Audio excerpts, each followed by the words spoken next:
आज यो हाड नभएको जिउरोले पनि लास्टै न्यु खोज्यो के बिहानदेखि उन्ट के खाम भइरहेछ के त्यही भएर मैले यो रोस्ट बनाउने कार्यक्रम राखेँ आज होइन।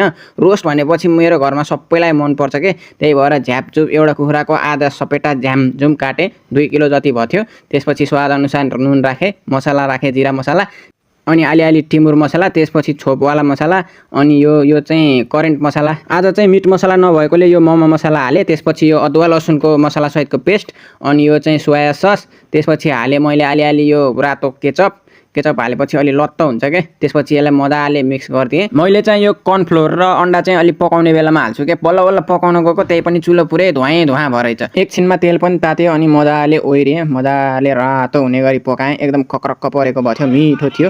त्यसपछि यसो बाहिर आएर यसो केटाहरू कतिखेर बल खेल्न आउँछन् भनेर हेरेर बसेको त मम्मीले घाँस काट्न जा भनेर कराउनु भयो। त्यसपछि नाम्लो बोकेर दाजुभाइ लाग्यो घाँस काट्नतिर। खेल्नको हतारले झ्यापझुप 2 भाइ भएर एकै छिना भारी पुऱ्यायो अनि झ्याममा मजाले भारी हालेर काँदा घाँस राखेर टुई हिँडेर लाग्यो घरतिर।